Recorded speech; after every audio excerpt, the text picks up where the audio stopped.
I'm Zakky Amirul Hakim. As the first speaker of the government team, I would like to bring you today's debate. Today's motion was this House believes that developing countries should require foreign companies operating in its territory to have a minimum quota of hiring local workers. Before I'm going to further into my debate, I would like to give you the definition of the debate itself. The definition of developing country is a country that has less economy levels than developed country. Less economy levels can be seen by their GDP levels and their immaturity of their economy levels. Also, the foreign company is a company that comes from outside of the country itself.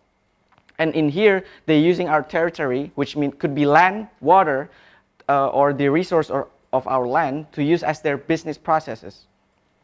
The minimum quota in here is the lowest quota allowable worker to implement the local workers in their workplace, and this should meet with the government demands. Based on the status quo right now in Indonesia, as we know, Indonesia is a developing country. We have a lot of land resources, but we lack in a human resource.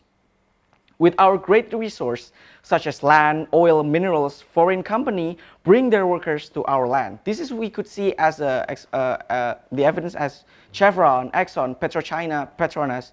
They use their foreign workers work in here, helping their business processes. And also, in a recent condition with the rising of COVID, this worker is not a good human resource anymore. Why this motion came in the first place? As we know, the cause of the problem right now in Indonesia is there's a high amount of foreign workers. We could see most of the big companies, the major companies, use their foreign workers as the high-level managerial workers, which they use to help their business processes.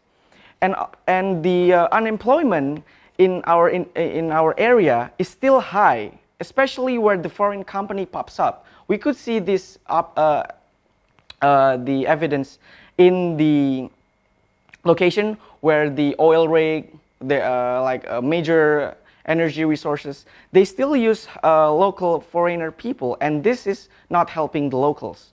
Also, the foreign worker use in Indonesia is because the local workers are not meeting up the standards that actually the company use. This is why the foreign worker are mostly used, because the requirements that the local workers are met is not high enough.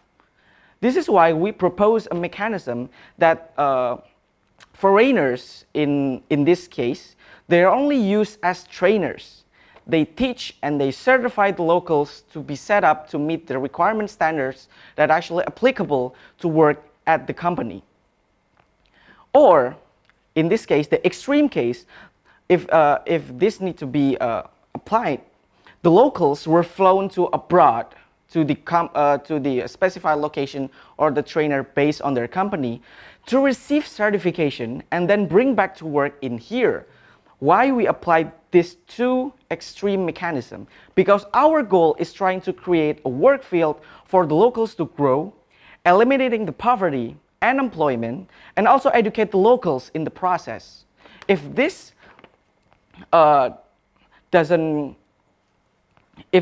sounds like it brings the bad to the company itself that will apply or use our land as their resources, it's actually not. It's actually bringing a good effect too to their company, as I will show you later.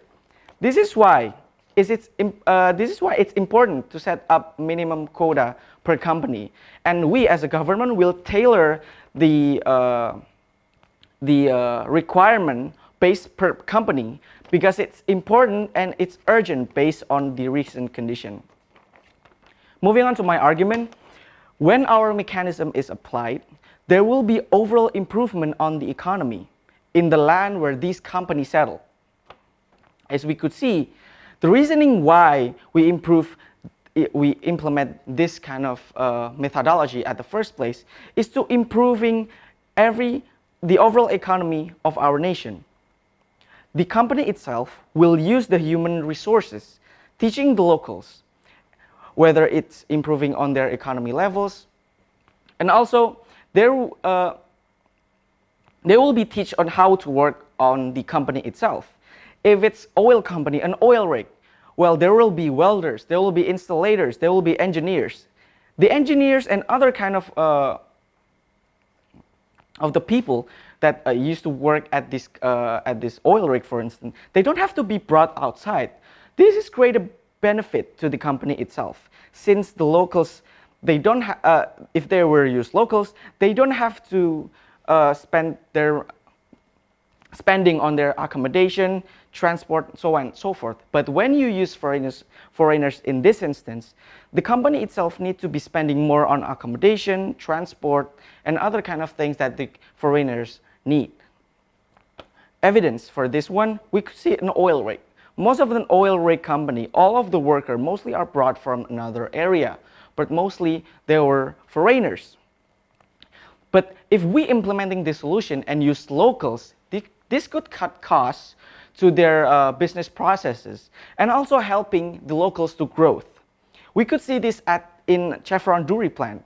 Chevron knowing their potential of their locals. This is why they work with the company.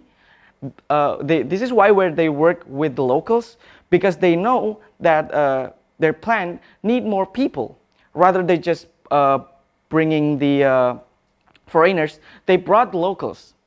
This is why implementing this mechanism bring good effect to the government, to the company, and the locals. We as the government really support the methodology of this motion. Thank you.